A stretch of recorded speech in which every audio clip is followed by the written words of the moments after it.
What is going on, everyone? We are back, and we're actually going to talk about Patient Seven's The Visitant, which is the first story. So one of the things that I want to do when I am covering these anthology horror shows and movies is I want to give every story its fair share of attention. So we record a watch along where I commentate during the story and talk as things go on, whether it's first watch, second watch, third watch, 50,000th watch, whatever. We then proceed to make a separate video where I actually talk about my overall opinions of said video or said segment of video. So first and foremost, one of the things that I want to bring up about let me pull this over here that I want to bring up is sorry about that. One of the things that I wanted to talk about is first and foremost, I wanted to talk about what is called the framework. Is it the framework? Crap. I have already forgot the name of what that thing is called. And again, this is going to happen a lot in the future.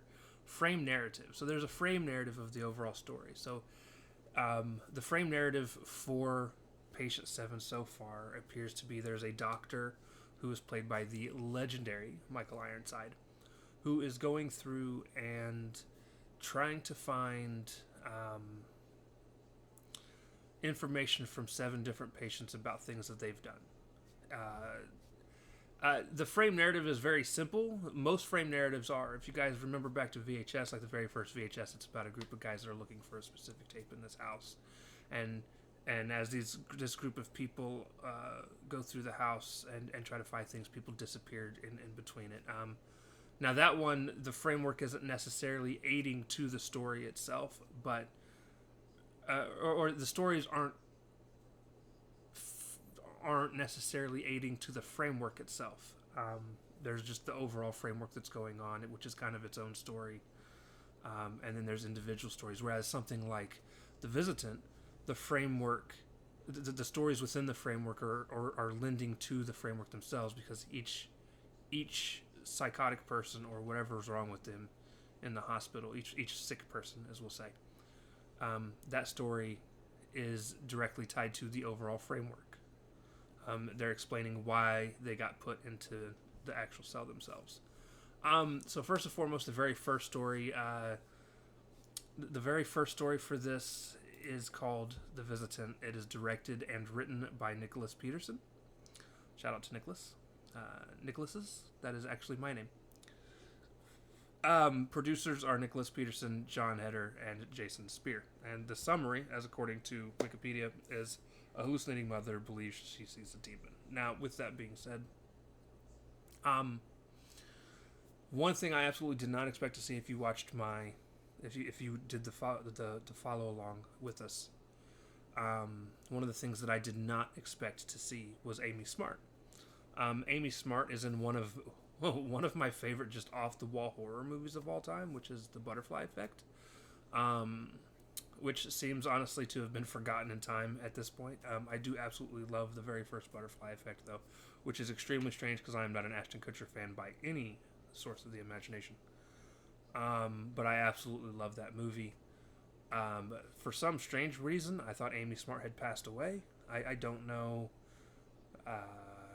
why I think that. I had to actually look it up at one point during all of this. But yeah, I thought she'd passed away and she's not. So, thank goodness she's still alive and well. Hi, Gil. He's back. How you doing, buddy? Yeah, my fuzzy boy. But yeah, so Amy Smart plays the mother of the patient that's in a younger patient version of the patient that's in the movie. And basically what the overall story is talking about is this mother seems to be off of her medication, and it's causing her to hallucinate this demon that is trying to kill her daughter.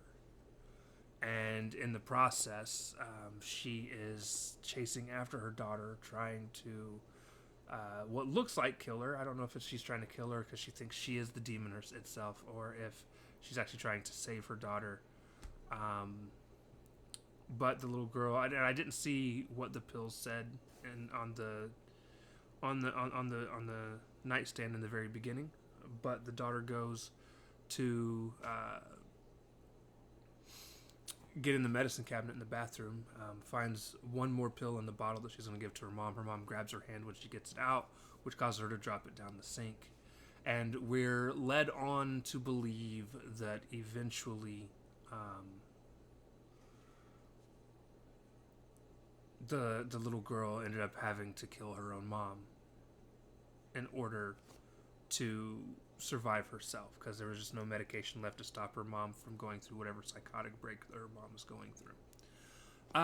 My only problem with this whole setup, and it's going to be a problem throughout the whole movie, I do not do well with PG-13 horror. I think if there's one genre that should never be less than rated R, horror should be that thing. I don't like stories, especially horror stories, being constrained behind a rating. And that's just a personal preference. I know there are some people that aren't a fan of what that means. I prefer there to be gore in my movies. I prefer for there to be adult language in my movies. And not because I feel like everything just needs to be ultra vulgar, but as an adult who can manage to not cuss if it's not needed, I am not a fan of adults being in high stress situations who are like, what in the heavens is going on? Like, no. I'm gonna be like, what the F is going on, right? That's just how it's gonna be. It's there's no and ifs or whats about it. Like it's and or buts about it. It's just that's how my reaction's going to be. I like for movies to feel far more natural, and it's just I don't like movies that play it safe, as far as just overall. So I definitely just prefer things to be out there and in your face. So we don't really get to see much. We get to see a demon that looks very, very close in design to the Jinn in Wishmaster. As a matter of fact, if you go through and watch the watch along with us, I actually crack a make your wish line as soon as he shows up. But the overall story is pretty interesting because the lady's claiming that she protects herself. Even Michael Ironside, who's the doctor, a very shitty doctor, by the way, goes on to blame her and say, no, you definitely did this. This was of your doing. And she's like, no, she's like, no, you're a jerk. You're an absolute jerk. That is not what happened. Much more different conversation though, overall. Far more tense. I do want to praise Michael Ironside for just being absolutely psychotic in his own way for this movie. And, but yeah, so over and above all, I would have to say if I had to give this story like any kind of rating of any sort, I would probably give it like probably between a 6 and a 7 out of 10. Probably right at it about 6. Actually, it'd probably be like a 5.5 to 6, somewhere in between there out of 10. It's a decent story. I just don't feel like I feel like one of the things that's going to be a problem throughout this movie, just because there's so many stories that have to be told. It's like an 1.5 to 2 hour long movie, and there's 7 stories, and that's not including the framework story, right? The frame story. I'm never going to remember the name of that term. The frame narrative. That's what I was looking for. So we're going to get a lot of rushed and a lot of things that we're not going to get to see because, again, it's PG-13. So you're just kind of alluding to the fact that, oh, cool, you know, there's this demon that this lady sees that's going after her kid. And cool, it's there. However, we don't actually get to see the kid defend herself. We're just left to assume that it happened and she had to take out her mom for it. So, I mean, we'll see. I'm definitely excited to continue the movie, and that is going to conclude this review. So, be sure to hop along to do the watch along, just so anybody knows, over on Patreon, and the Patreon link will be in the description below. All videos go up a week early on Patreon. They're all going to come out on YouTube. I'm not doing anything illegal. I'm not like streaming the movie full on. I don't have the sound with it. Like, if you guys want to actually see the movie, you either need to own it or find a way to watch it. I do show the movie in translucent view. And I'm actually going to make it even more translucent moving forward. because it still seemed a little more clear than what I wanted it to be, which probably has to do with the black background that we have over here. But yeah, so with that being said, guys, this has been my review of Patient Seven's The Visitant, and the next one we will cover from this movie is The Body. See you guys next time. Peace.